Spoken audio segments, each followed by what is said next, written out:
Eighths. Mother Three's Flying Circus. Alright. I seem to have adjusted the window because I'm a retard. Alright. Yes, it's me. Ladder, the bell ringer. It must be a real shock to hear me speaking for once. It wasn't that I couldn't talk all this time. I simply chose not to. As I rang that crossroad bell deep inside my heart, I had decided I would speak to no one.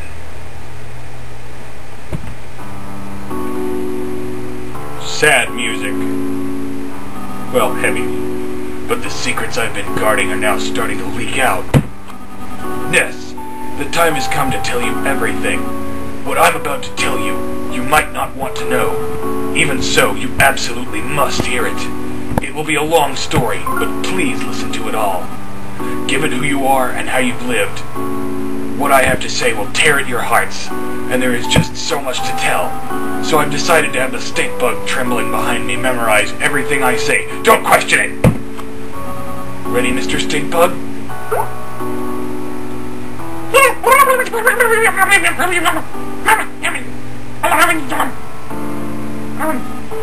Long ago, there existed a world different from what the people on these islands think of. This world was incredibly big. More people lived on this world than there were grains of sand on these nowhere islands. I know it may be hard to imagine, but such a world once existed. Understand? At some point, the world wound up destroyed. Naturally, it was humans who destroyed it. In the back of their minds, everyone had an inkling this would happen at some point, and that it really did happen. And so the world is no more. Everything so far has been about the end of the world. Did you understand all of it? Sorta. Just before the end of the world, a white ship came to these islands. On it were all the people of Tasmilly Village. Yes, aboard the white ship were those few who had managed to escape the world. The people on this ship went by their names from the previous world. This white ship plan had been set in place before the world was destroyed. And though they're a part of the world, these nowhere islands are a special place. They were the one that would remain, even if the world was lost. The one and only place where people could survive. And so the white ship arrived at these islands. Everything so far has been about the white ship. Did you understand all of it? Yeah? Have you committed everything so far to memory, Mr. Stinkbug? The reason these islands are special is because they harbor a giant dragon nearly as large as the islands themselves. Long, long ago, people lived together with the dragon. However, at some point in time, the people and the dragon could no longer exist. Perhaps he got fed up with crappy Dragon Ball sequels. Anyway, using the 7 needles, the dragon was placed into a long, long sleep by the ancestors of the Gypsy people who've lived here since ancient times. Ever since, the Gypsies have guarded the needles in an effort to prevent the dragon from being woken until its power is truly needed. Thus, until the time of its awakening, the dragon continued to sleep as the power of the earth itself, and so because of the tremendous energy of the dragon hidden deep below, these islands were protected from the end of the world. Everything so far has been about the dragon and the Gypsies. Did you understand all of it? Those who came aboard the white ship feared another end of the world more than anything else. They felt that the world's destruction was a direct result of the way they had lived.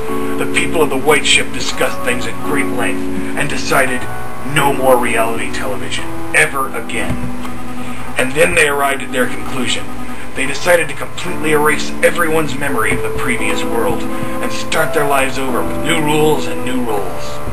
Yes, in short, everyone would play out the ideal story they had come up with. That is what happened. The people would restart their lives in a simple, peaceful village, in the kind of place they wished they had grown up in. They would erase their memory of everything, the world, the belongings, their rules, and they would begin new lives. Everyone's old memories would be reset and replaced by this newly created story. And thus, the village of Tasmilly came to be. Holy hell, this is just a lot of talking! My god, this is a lot of exposition. Anyway, I feel like Obi-Wan Kenobi over here. However, it was necessary to record the fact that memory replacement had taken place. The hummingbird egg was the device that people used to store the memories of the White Ship people.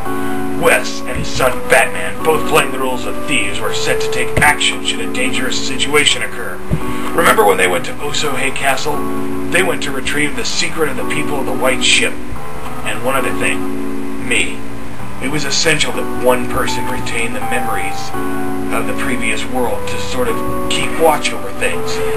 I was the only one in the village of Tazmily who wasn't given a role in the new story. The sound of my bell served as a suggestion to keep everyone's fabricated memories from reverting. My name, Letter, comes from the word leader. No, that doesn't mean I was anyone special. I just cleaned toilets.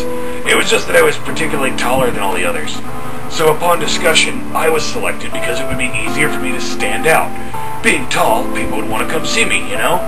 And so I was given the role of revealing these secrets when the time truly called for it. Everything so far has been about those who lost everything. Although Tazmily Village exists in reality, it was created as part of a story. I know it may be difficult for you to believe, but do you understand so far? Let me also talk about Osohe Castle.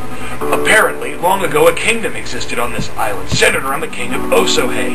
However, when we arrived on the White Ship, the people of the kingdom were gone. It seems they had left the island, fearing the dragon's eventual awakening someday.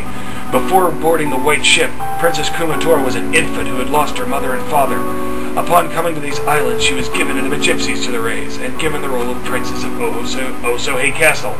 Wes and Batman being her retainers was another part of the fabricated story. Osohe Castle is one of the few and precious relics of this island's past. We crafted our story in haste, so the people inside it have little past or history.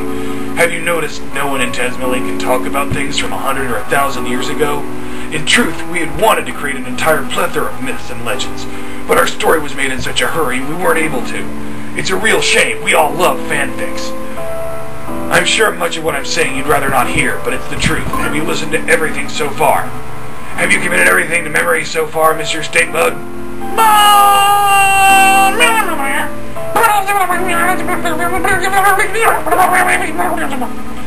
Truthfully, we had no idea how Tazmily Village would turn out.